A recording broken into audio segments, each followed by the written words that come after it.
Ah, j'ai oublié de vous dire que le remplaçant de la semaine prochaine, ça va être Paul-André Gagné. Ceux qui étaient ici, Paul-André était avec nous autres pendant une couple d'années, 2-3 ans, et on bénit le Seigneur. Il a fait un bon ministère. Et il va être ici pour la semaine prochaine. C'est trop bon? Je ne veux pas raisonner non plus. Plus fort. Ah, c'est parce que c'est moi qui manque. Amen. Gloire au Seigneur. Donc, Paul-André va être ici, me remplacer la semaine prochaine. Et au mois d'août, la première semaine que je vais être en vacances au mois d'août, Paul-André va être ici. Après ça, ça va être Pasteur Jean. Et Pasteur Jean vous salue. Ça va mieux. Sa santé s'améliore beaucoup. Donc, on continue à prier pour lui. Amen. Donc, on est toujours dans le retour du Seigneur. Et ça fait plusieurs semaines qu'on est là-dedans. Et vous savez, il y a tellement de matériel. Je ne sais pas si vous avez déjà écouté des conférences sur le retour du Seigneur. Et ça peut durer des semaines et des semaines. Puis nous autres, on essaye de condenser ça. Et pourquoi votre pasteur essaye de condenser ça? Parce que nous sommes appelés à être des témoins fidèles de la parole de Dieu. Amen. Et les gens nous questionnent. Est-ce que ça arrive que les gens vous questionnent sur votre foi?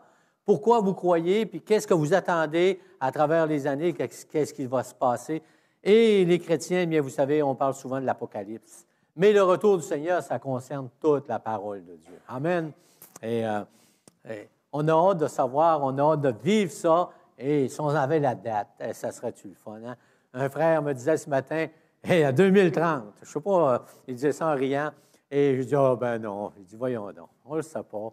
Mais on a des signes, on a des encouragements. Et la parole est là pour nous édifier. Et comme je vous disais, bien, on est là pour être des lumières dans les ténèbres. Et les gens nous questionnent. Quand les gens voient toutes sortes d'événements qui se produisent, qu'il n'y a pas d'explication, les gens, on dirait qu'ils ont comme vers les chrétiens pour nous un petit peu... on a des expressions là, assez... ils veulent nous faire sortir des choses, ils nous posent des questions. Et des fois, on a tellement dans la tête qu'on a de la misère à comprendre. Et ce matin, on va faire une rétrospective. Vous savez, on a tous été des nouveaux chrétiens.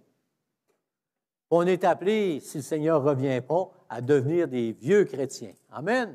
Mais je ne parle pas des vieux chrétiens en âge, mais je parle des vieux chrétiens qui grandissent dans le Seigneur. Et on est appelés à parler du Seigneur, à annoncer la bonne nouvelle.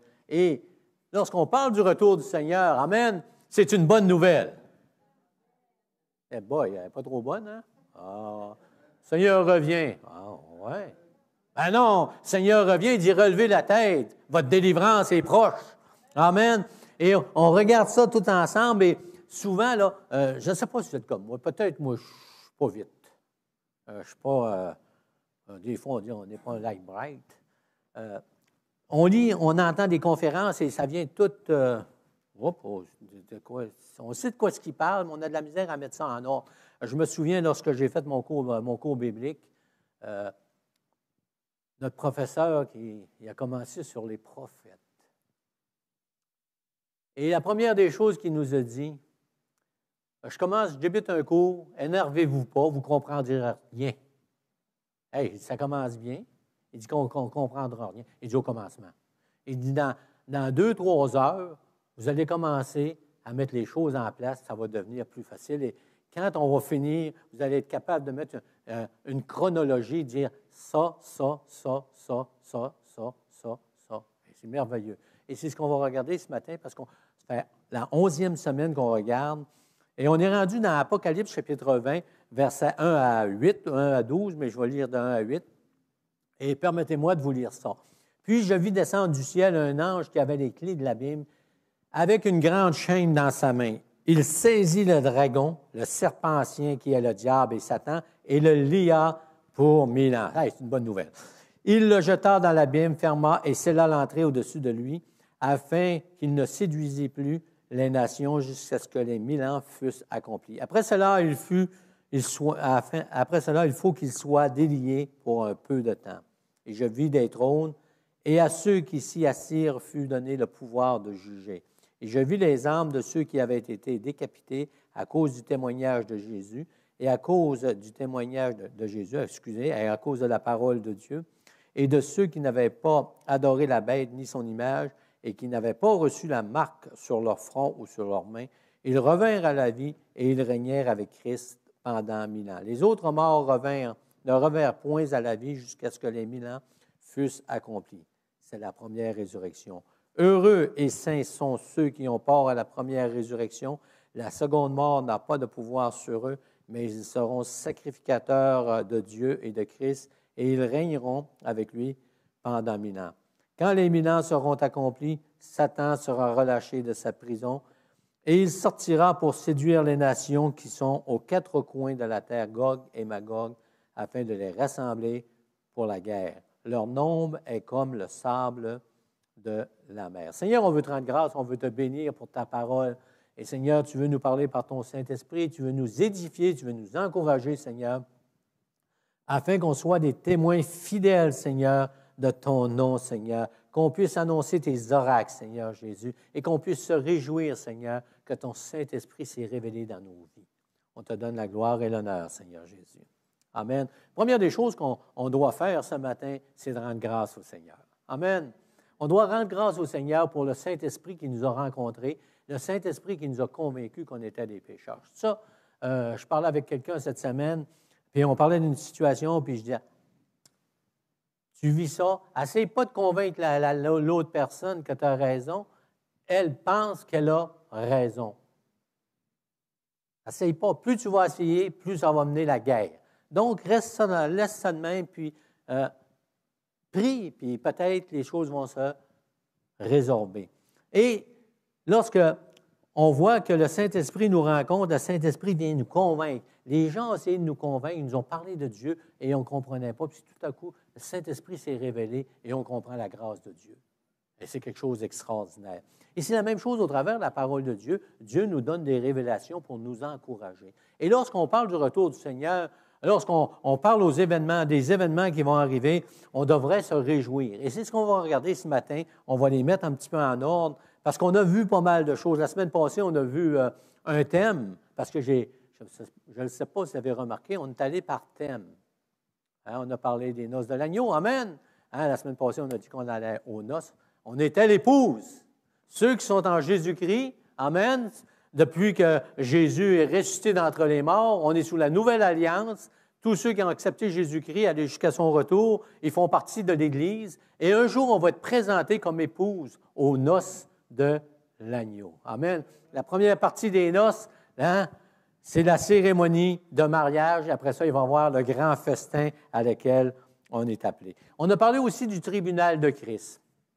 Et beaucoup de chrétiens, on entend ça souvent, le tribunal de Christ, c'est comme une crainte, un tribunal. Mais on a vu, nous autres, que le tribunal de Christ, c'est quelque chose d'extraordinaire pour le chrétien, parce que la parole de Dieu nous dit qu'il n'y a pas aucune condamnation pour ceux qui sont en Jésus-Christ. Ce n'est pas le chrétien qui va être jugé, c'est nos œuvres. Et n'ayez pas peur. Vous savez, on fait des choses à cause de notre nature humaine, parce qu'on va avoir des récompenses, mais on fait des choses pour le Seigneur, et c'est ce qui va ressortir, c'est les œuvres qu'on fait pour le Seigneur. Amen. Et ce matin, on parle du millénium. Oh boy. Et qu'on peut discuter sur le millénium. Mais nous, on croit au millénium. Dans cette Église, nous prêchons qu'il va y avoir 1000 ans de paix sur cette terre, hein, à un temps bien précis, déterminé par le Seigneur lui-même et qu'on voit dans les Écritures qu'on va regarder. Mais avant d'aller là, il y a des événements qui vont se produire. Et ces événements-là, on doit les connaître et ça doit nous encourager, ça doit nous fortifier, mais aussi ça nous donne aussi du bagage pour témoigner de la grâce de Dieu quand les temps vont devenir encore plus difficiles, où les gens vont se poser des questions, hein, ils vont vouloir avoir des réponses et gloire à Dieu. La parole de Dieu donne des réponses. Amen. Ah, je ne sais pas.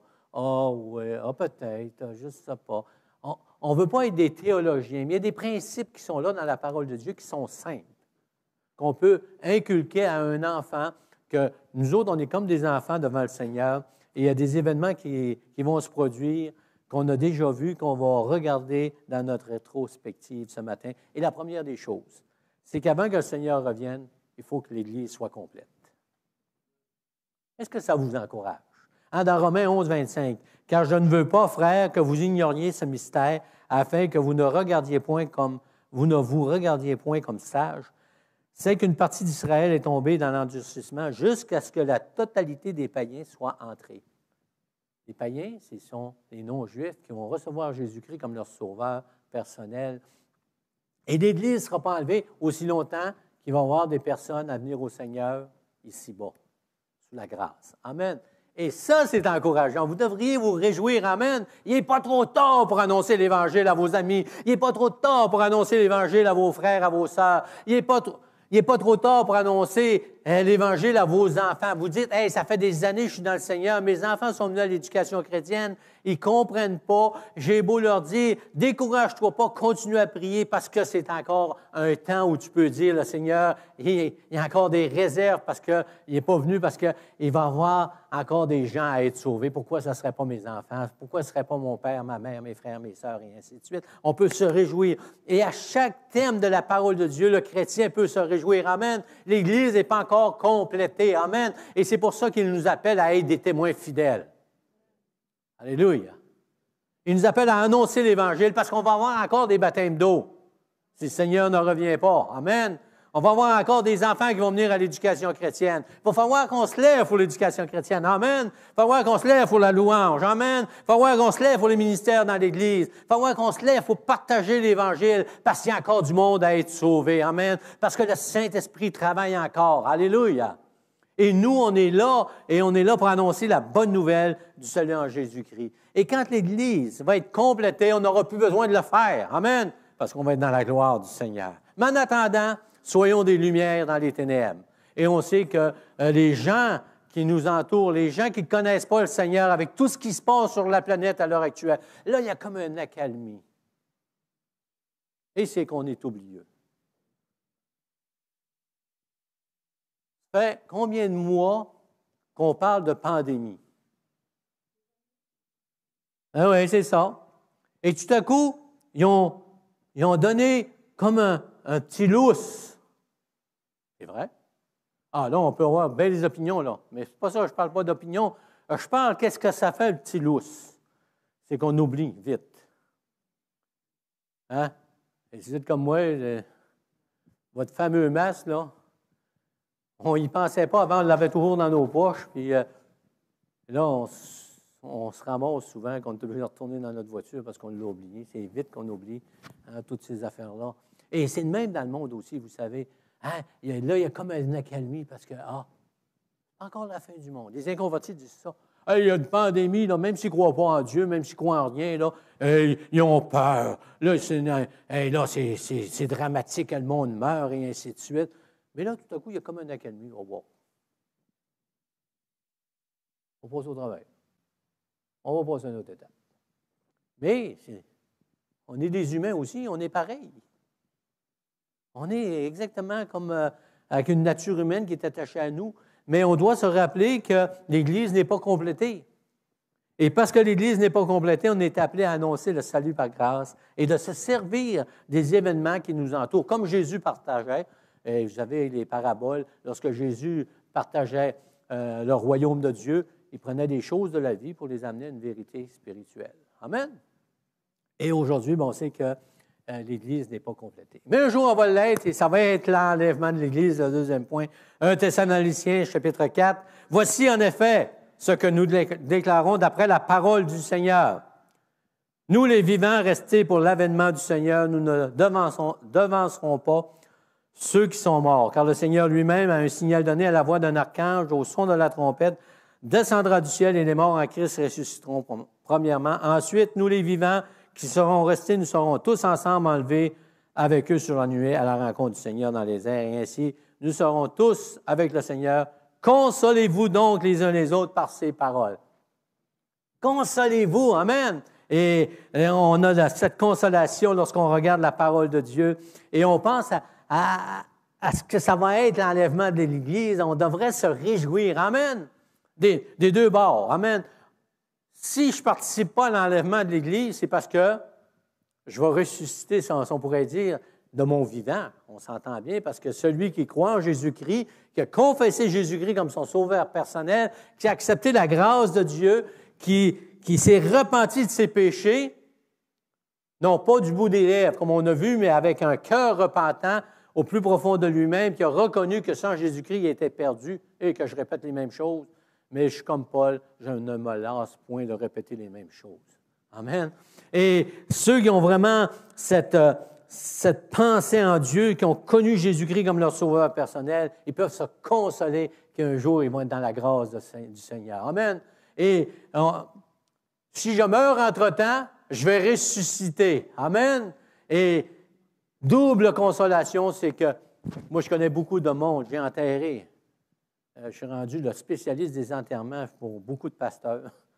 Et non, c'est vrai. Hein? Il y a un pasteur qui m'appelle un jour, il dit, « Pasteur Gilles, pourrais-tu me donner... comment tu fais ça? » Parce qu'il dit, « Moi, j'en fais pas souvent, mais toi, j'ai entendu dire que tu en faisais souvent. » Non, mais c'est ce que je dis. Spécialiste des enterrements. Je parle d'une spécialité. Mais gloire à Dieu!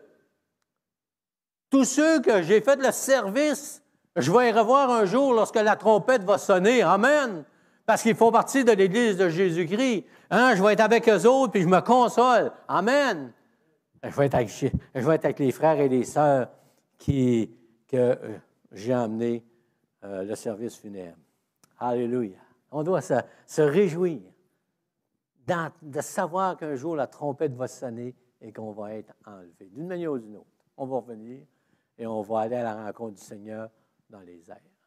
Hey, c'est intéressant, lorsqu'on témoigne du Seigneur sur la fin des temps, qu'on peut partager ça et on voit la mort d'un autre aspect.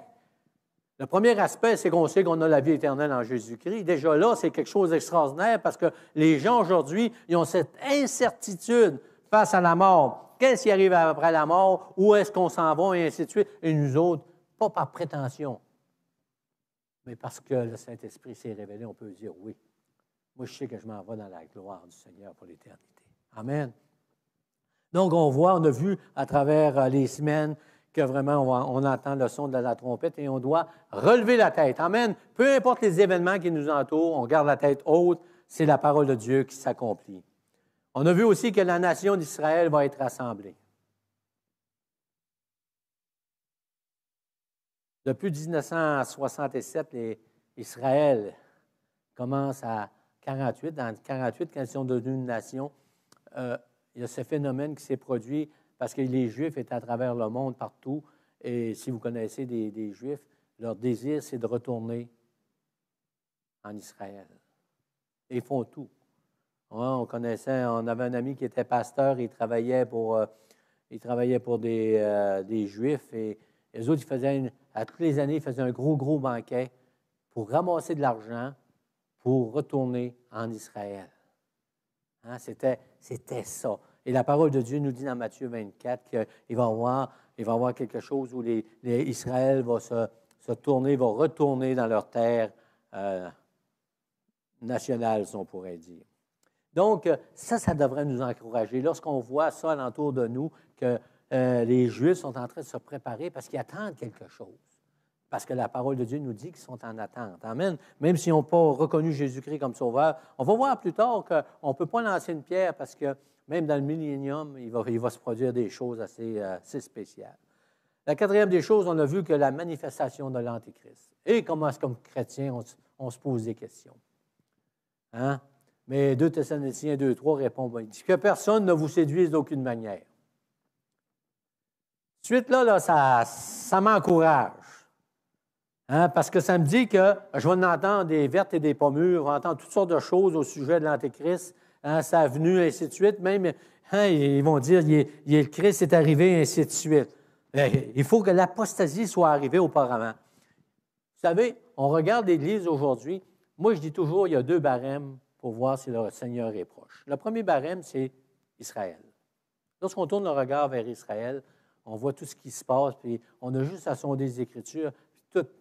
Excusez l'expression anglophone, ça match, ça va ensemble. Et on est capable de dire, hey, on a encore un petit bout de fête. Encore un petit bout de fête. Là, on attend la signature, hein, signature des ententes pour la paix qui devrait régner. On attend ça. Et des fois, ça passe proche. À la dernière minute, ça ouf. Mais nous autres, on ne perd pas espérance. On voit les choses qui arrivent. On voit que l'Antéchrist est en train de se manifester. Et on voit ça par Israël, mais on voit ça à travers l'Église. L'apostasie. Oh, quel grand mot, l'apostasie. Qu'est-ce que l'apostasie? Un mot, hein? Qu'est-ce que l'apostasie? Allez dans un dictionnaire, ils vont vous dire que c'est l'abandon de la foi. Je discutais avec quelqu'un un jour, puis il disait que l'apostasie, c'était juste pas reconnaître Jésus-Christ comme leur sauveur personnel. Mais c'est l'abandon de la foi. Mais quelle foi? La foi en Jésus-Christ, c'est ça l'apostasie. Dieu n'enlève pas son salut. Est-ce que vous croyez en ça? Lorsqu'on est sauvé, on est sauvé. Dieu ne retire pas sa grâce. Mais le chrétien, à cause de sa foi, peut se retirer de la grâce de Dieu. L'apostasie. Et car il faut que l'apostasie soit arrivée auparavant et qu'on ait vu paraître l'homme du péché, le fils de la perdition. Donc, des fois, les gens sont découragés. Hein, j'entendais dire des gens, des fois, « Ah, pasteur, pas nécessairement ici, mais écoutez, ça fait 35 ans de ministère. C'est souvent du pareil au même, pareil, hein, dans les églises. Et des gens disaient, « Ah, ben voyons donc, pasteur, l'apostasie. » Mais je disais, l'Église ne va pas bien. En général, on voit ça. Là. L'Église est rendue le monde. Souvent. Oh, peut-être qu'il y en a qui vont être offensés. Là.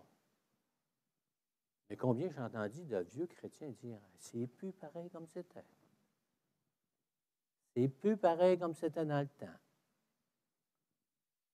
Le monde, c'est comme si on disait que le monde est entré dans l'Église. La première chose que j'ai appris, moi, dans ma vie chrétienne, c'est que mon premier pasteur, il disait, quand tu rentres dans l'Église, il faut que le monde reste dehors. Qu'est-ce qu'il dit là? Là, je ne comprenais pas. Et il m'expliquait, pas le monde, pas la personne, mais la mentalité du monde, il ne faut pas qu'elle rentre dans l'Église. Aujourd'hui, est-ce qu'on voit une différence entre l'Église et le monde? Souvent, non. Et il dit, il faut que l'apostasie soit arrivée. Après ça, on a parlé de la grande tribulation. On a vu avant, pendant et après. Et nous autres, on a fait une déduction, amen, avec la parole de Dieu, c'est que l'Église va être enlevée avant les tribulations. Gloire à Dieu, amen. Peut-être que vous n'êtes pas de cet avis, mais moi, et les assemblées Pentecôte, mais moi, avec la parole de Dieu, comme on a vu, l'Église ne passera pas à travers la grande tribulation, mais il va y avoir des temps très difficiles, amen. Et que nous autres, on doit se réjouir, non pas qu'il va y avoir des tribulations, mais ça nous donne l'opportunité de témoigner à des gens qu'il va arriver quelque chose après que l'Église va être enlevée. Amen. Et combien c'est merveilleux de savoir qu'il y a des gens, ça les a marqués. On nous a parlé que le Seigneur allait revenir son Église, qu'il allait avoir des temps difficiles. Et peut-être ça fait 5 ans, 10 ans, vous avez dit ça. Et dernièrement, avec tout ce qui s'est passé, hein, ils se sont rappelés. Qu'est-ce que vous aviez dit il y a des années et des années. Et on a vu aussi que ceux qui vont passer au travers de la grande tribulation, ceux qui n'auront pas reçu Jésus-Christ comme leur sauveur personnel, parce que l'Église va être enlevée, et ils vont s'en aller dans la tribulation et ainsi de suite,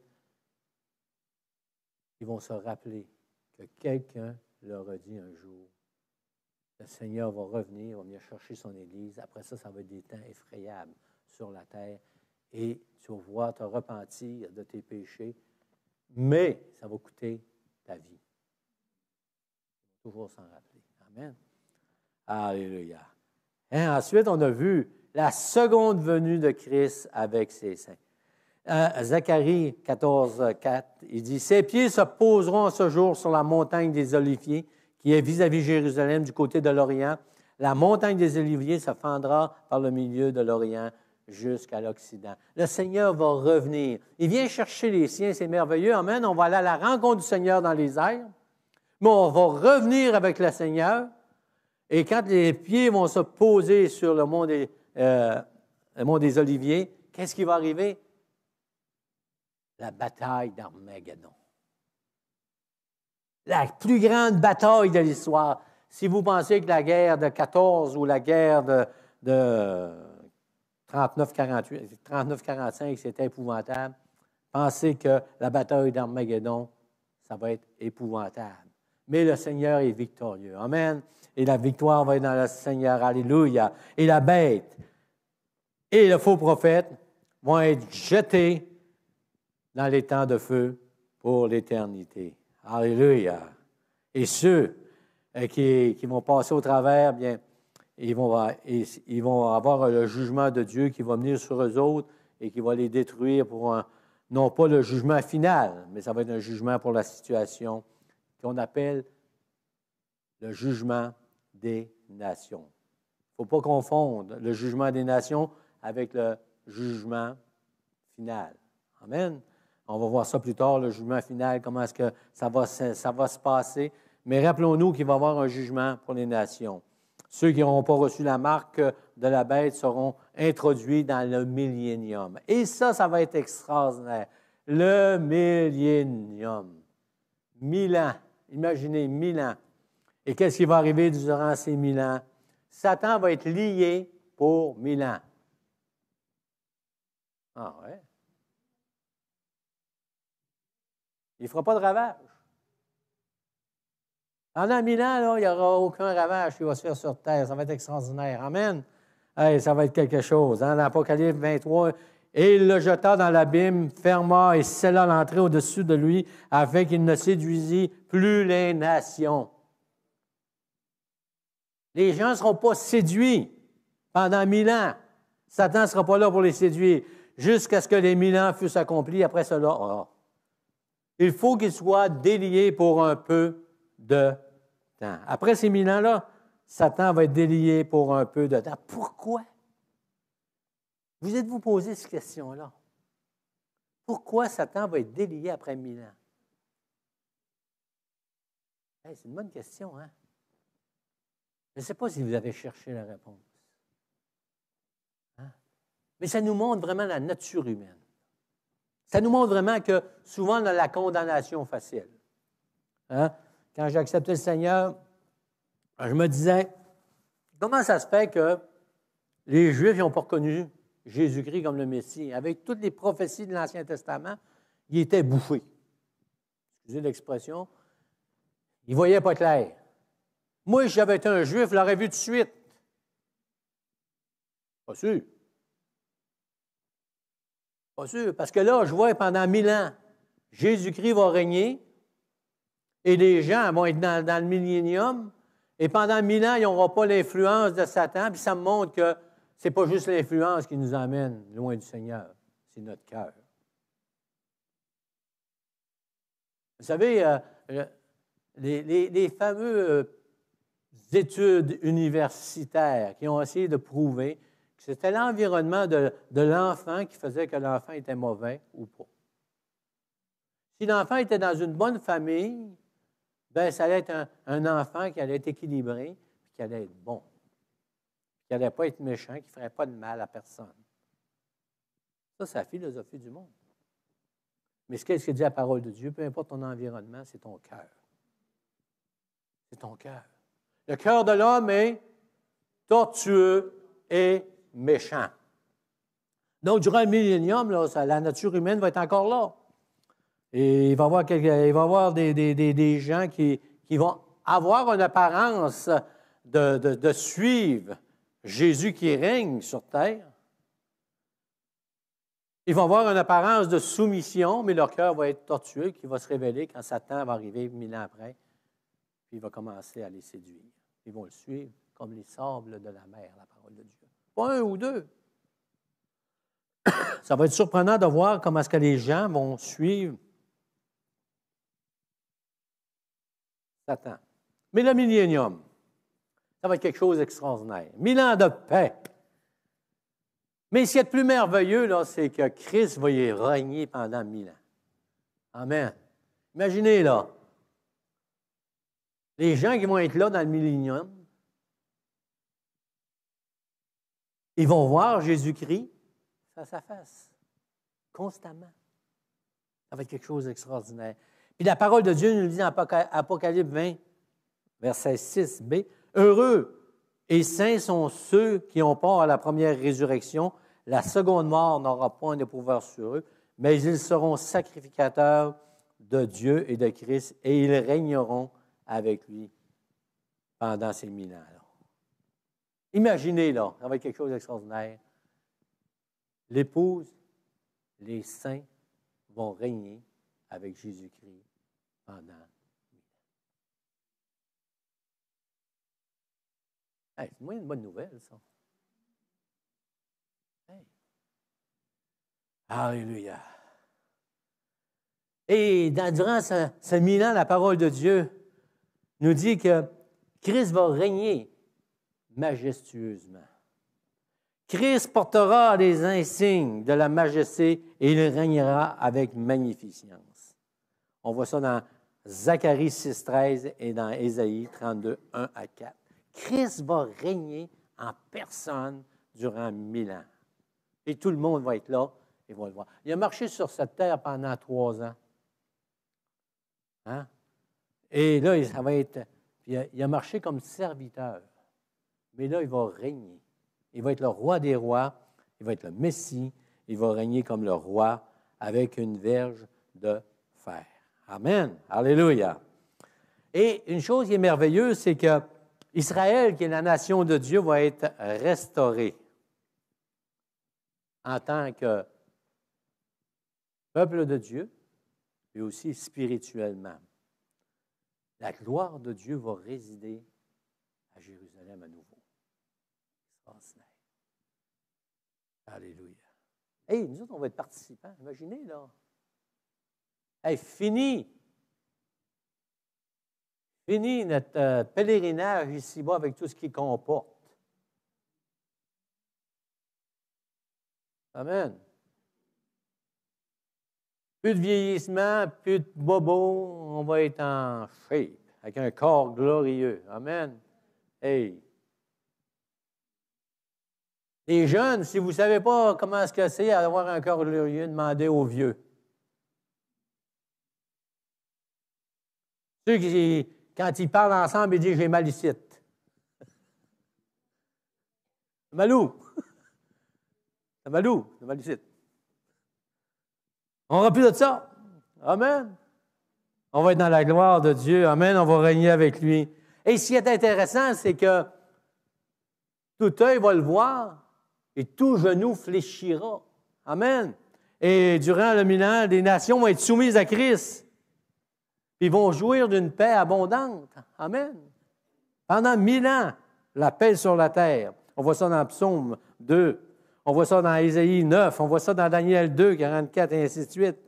Les nations vont être soumises à Christ puis ils vont jouir d'une paix abondante. Hey, on l'a-tu la bonne nouvelle, nous autres?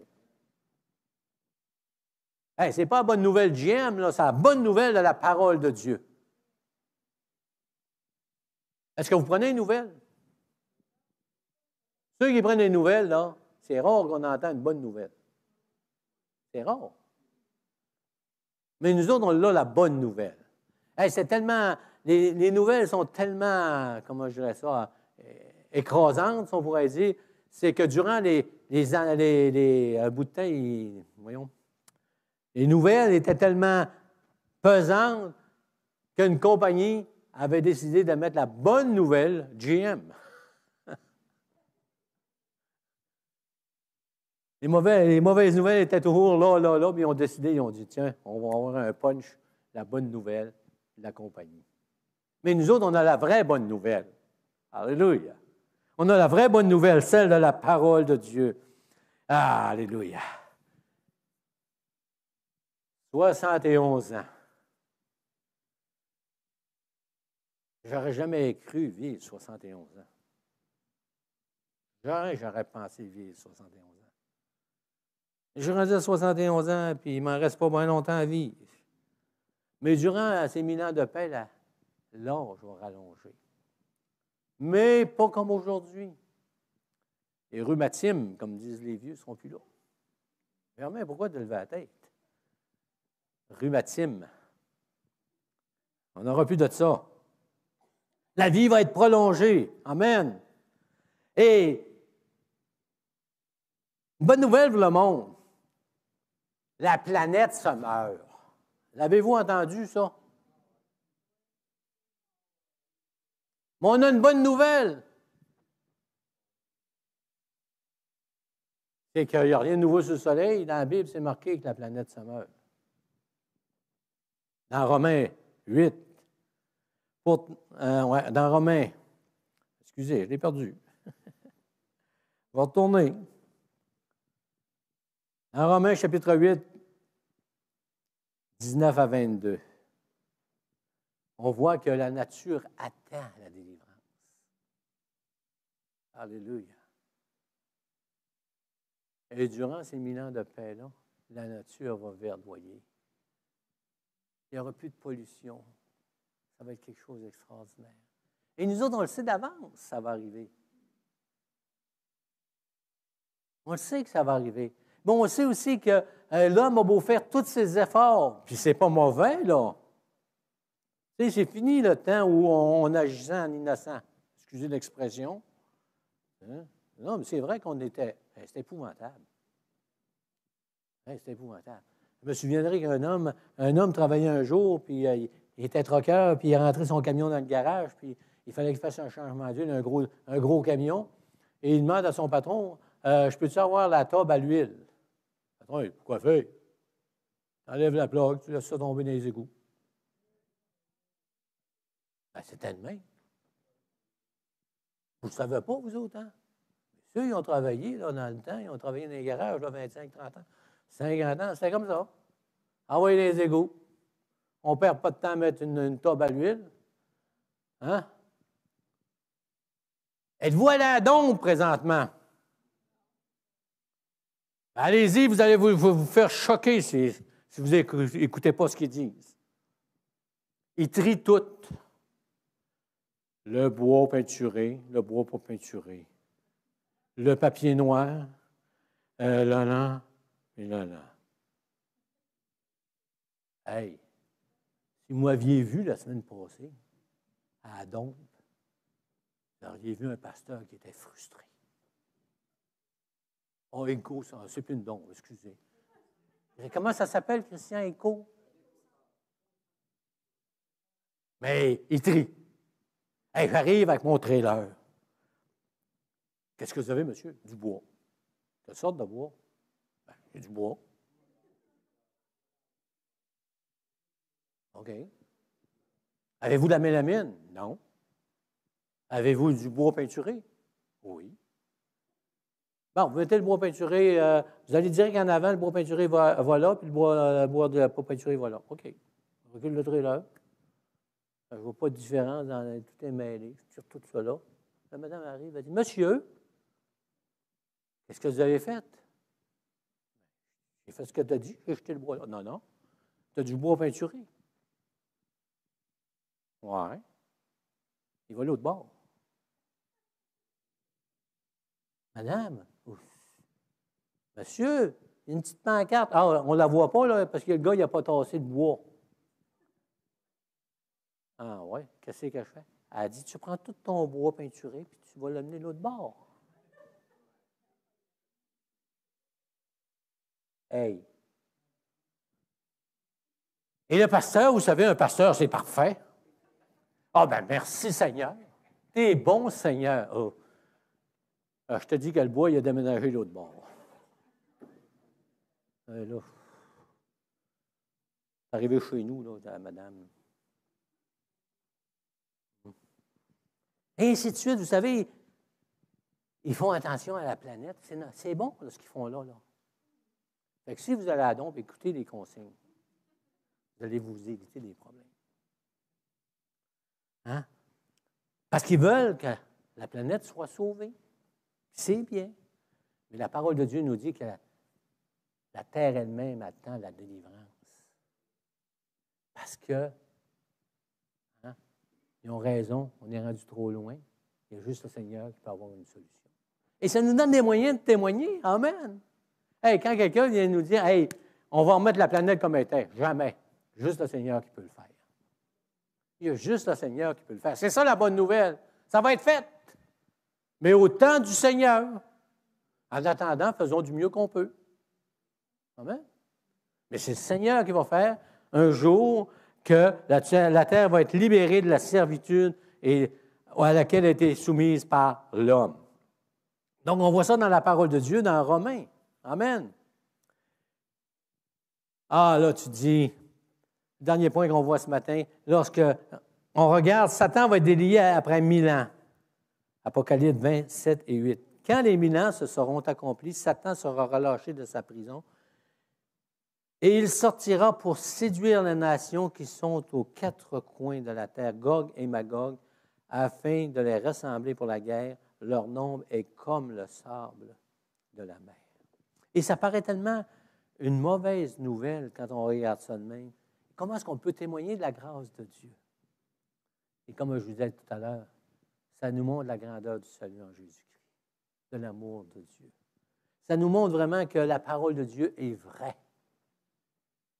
Que peu importe l'environnement, le cœur de l'homme est tortueux et méchant.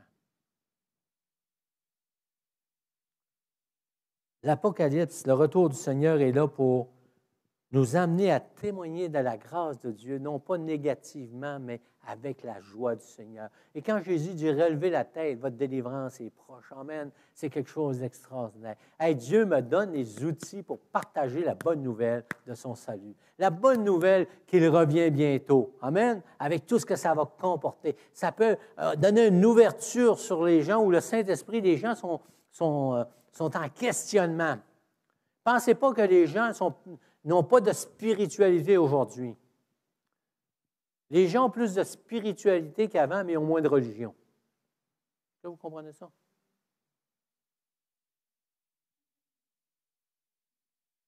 Parlez aux gens, ils sont tous spirituels. Imaginez, là, quelqu'un qui fait des sciences occultes. Sacrilège. Et savez-vous que on peut parler à quelqu'un qui fait des sciences occultes? Parce qu'il a une spiritualité. Il est à la quête de quelque chose. Il est à la quête de quelque chose.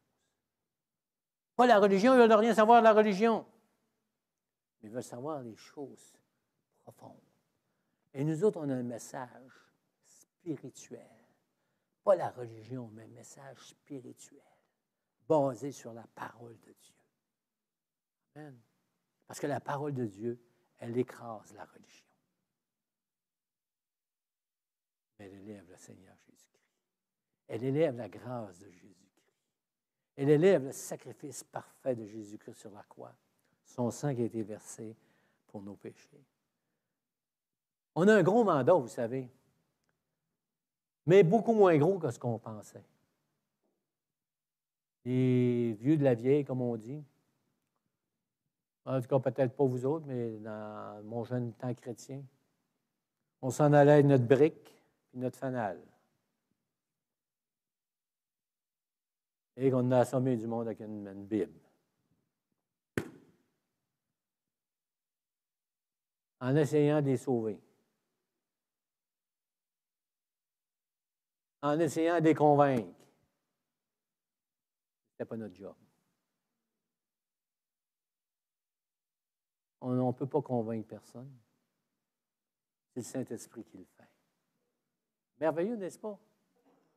La seule chose que Dieu nous demande, c'est de témoigner de sa grâce. Il nous donne tous les outils. Et on voit ce qui se passe des événements à travers la planète aujourd'hui. Le temps où on vit, c'est un temps exceptionnel à tous les niveaux. On parle d'écologie, on parle de changement climatique, on parle de déluge.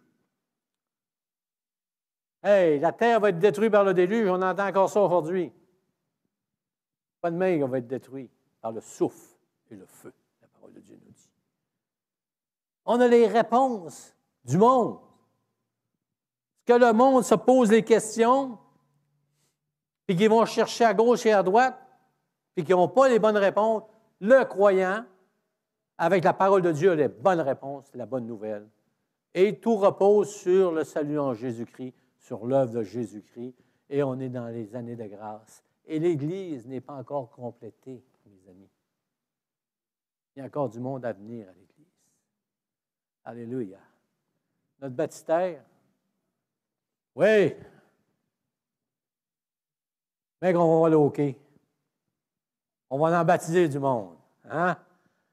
Linda, tu n'as pas reviré de bord, hein? Non, je sais. C'est pour ça que je dis ça, hein? Notre sœur Linda, elle dit, mais qu'on ait l'autorisation, tu peux être sûr que. Bien, elle est sauvée pareil. Elle veut te démontrer. Alléluia, gloire au Seigneur. Hey, l'Église n'est pas complétée. Il y a encore des gens dans cette région qui vont venir au Seigneur. Continuez de prier, continuez de chercher la face de Dieu, continuez de partager la bonne nouvelle, de vous réjouir dans le Seigneur. Amen. Continuez de vivre la parole de Dieu, d'être différent des autres. Dans votre entendement. Amen. Dans votre façon de voir le monde aujourd'hui. Voyez-le comme Dieu nous le montre au travers de sa parole. Et ça va être une chose extraordinaire. Alléluia. Et moi, ça me fait rire hein, quand je parle de pollution, je parle de ça, parce que, hey, Seigneur, tu es en contrôle. Tu sais toutes choses. C'est toi qui vas régler les situations. Hey, c'est toi qui vas le faire, Seigneur. Mais entre-temps, Seigneur, donne-moi d'ouvrir la bouche et de partager ta grâce et ton salut. Tout est là pour qu'on partage le Seigneur Jésus. Alléluia. C'est ce qu'il nous demande. Allez, faites de toutes les nations des disciples. Et baptisons au nom du Père, du Fils et du Saint-Esprit. Amen. Selon ce que la parole de Dieu nous dit, en annonçant le salut véridique en Jésus-Christ. Amen. Ah, que vous puissiez avoir une semaine extraordinaire. Quand ça va aller mal cette semaine, pensez que le Seigneur revient bientôt.